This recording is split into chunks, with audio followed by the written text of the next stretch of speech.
सड़क के किनारे खड़ा एक दोस्त का इंतजार कर रहा था। इतने में एक लड़की भीख मांगने के लिए मेरे सामने रुकी। गले में स्याह दुपट्टा, आंखें नींद की कमी से सुर्ख, खूबसूरत लेकिन गहरी सांवली रंगत। अपने हाथ बांधकर उसने रट्टा सुनाना शुरू किया।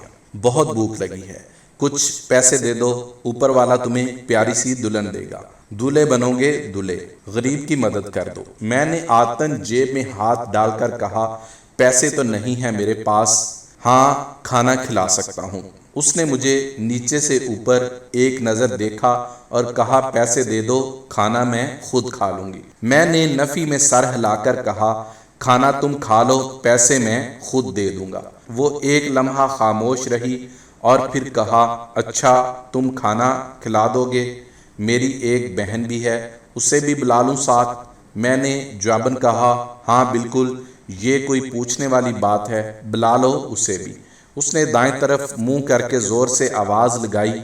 बानो थोड़े फासले से एक 6-7 साल की बच्ची लोगों के दरमियान से बचती बिचाती हमारे पास आ गई। उसने मेरी तरफ देखकर बच्ची के सर पे हाथ फेरते हुए कहा, आओ बानो, खाना खिलाऊं तुम्हें। हम पास के एक होटल में गए और खाना खाने का कहा। खाना खाते हुए मैंने लड़की से सवाल किया, क्या तुम्हारा दिल नहीं करता कि तुम घर बसाओ, अपनी बहन को अच्छा रहन सहन दो? उसने नवाला बच्ची को देते हुए हंसकर कहा, और ये अच्छा घर, ये अच्छा रहन सहन एक बेकारन को देगा कौन? बहुत लोग हैं, तुम भीख मांगने से बेहतर है किसी घर में काम कर लो। मैंने जवाब दिया, ना मेहर, घर में काम करने की बद्दुआ ना दो मुझे। मेरी अम्मा ने यही गलती की थी, तब ही मैं और मेरी बहन आज सड़क पर हैं और अम्मा वहाँ पास के कब्रिस्तान में पड़ी हैं। उसने पानी का एक घूंट पिया और कहा, किसी घर के मालिक की ही नाजायज औलाद हूँ मैं और मेरी बहन। उसकी आंखों में आंसू थे। उसने ठंडी आह भरकर कहा, मैं नहीं चाहती मेरी औलाद भी मेरी तरह सड़कों पे हो, तभी तो मैं घरों में काम नहीं करती। मैंने पूछा, मगर ये बाजार, क्या ये तुम्हारी इज्जत पे हाथ नहीं डालता, और क्या यहाँ तुम्हारी बहन महफूज है? उसने हाथ दुपट्टे से साफ करते हुए कहा, नहीं मेहर, ऐसा नहीं है कि मैं यहाँ महफूज हूँ, यहाँ भी नोचा जाता है मुझे, मगर बहन अभी छोटी है, इसके जवान होते ही इसको कहीं और धंधे पे लगा दूंगी, तब तक पैसे भी जोड़ लिए होंगे, और ऊपर वाले को क्या जवाब दोगी? वो हंसी, तुम्हें लगता है अब भी मैं जवाब दूंगी ऊपर वाले को? मुझे पैदा ऊपर वाले ने किया, मगर मेरी सरपरस्ती जिसको करनी थी वो अय्याशी समझकर भूल गया मुझे। क्या वो जवाब नहीं देगा ऊपर वाले को? मेरी माँ आंतों के दर्द से मर गई, अस्पताल में किसी ने मुझे दाखिल तक नहीं होने दिया। क्या वो जवाब नहीं देंगे ऊपर? उसके लहजे में सख्ती थी।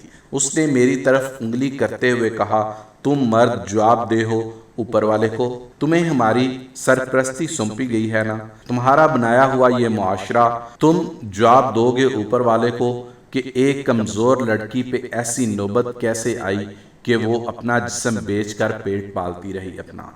तुम ऊपर वाले को जवाब दोगे मेहर कि तुमने एक कमजोर लड़की को क्यों लूटा? तुम हुक्मरान ये जवाब दोगे, तुम्हारी राया में एक लड़की को नोच लिया गया, मगर तुमने उसे एक दुपट्टा तक नहीं दिया। पीछे देखो मेहर, वो बाजार को देखो, वहां तुम्हें कोई औरत अपना अख्तियार चलाती नजर आ रही है क्या? ये तुम्हारा मुआशरा है, तुम्हारे बाजार हैं। यहाँ मर्दों में से किसी एक को भी मुझसे गरज नहीं कि मैं इस हाल में हूँ। यहाँ मर्दों को बस अपनी हवस से गरज है। जानते हो तुम मर्दों के इस मुआशरे का क्या असूल है? औरत हो और घर से बाहर हो, तुम नोच डालते हो उसे, और तुम कहते हो कि मैं क्या जवाब दूंगी ऊपर वाले को। ये मदीने वाले की रहमतें हैं कि तुम जिंदा हो, तुम्हारे गुनाहों पर बड़ी सख्त पकड़ होनी थी।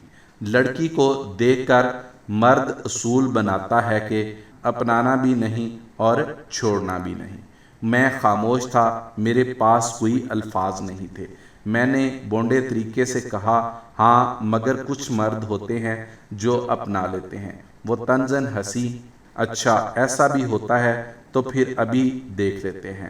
اس نے سر پر دوپٹہ اوڑھا اور کہا مجھ سے نکاح کر لو، یہ بکارن کا وعدہ ہے کہ تہجد بھی کبھی نہیں چھوڑوں گی۔ میری آنکھیں پھٹ گئیں، میرے پاس کوئی جواب نہیں تھا۔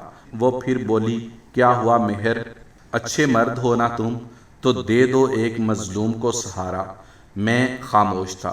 جواب دو نا، مرد یہ تو کہتے ہیں کہ کچھ مرد ہوتے ہیں، مگر وہ کچھ مرد پتہ نہیں کہاں ہوتے ہیں۔ میں نے تو کبھی نہیں دیکھے، میں نے جب بھی دیکھے تمہارے جیسے مرد ہی دیکھے۔ یہاں کوئی اپنانے والا نہیں، اور بلا اپنائے گا کیوں؟ اسے گھر سے بے دخل تو نہیں ہونا، نہ ہی لوگوں کی باتیں سن کر جینا ہوتا ہے کہ دیکھو عزت دار ہو کر ایک بد چلن کو گھر میں لایا ہے۔ وہ زور سے ہنسی۔ پتہ نہیں تم مردوں کے نزدیک عزت کیا ہے؟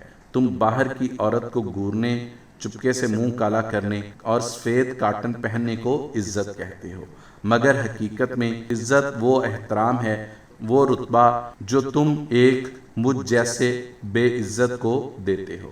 اور تم یہ بھی نہیں کرتے مہر۔ میری سماعت اور بصارت جواب دے گئی تھی۔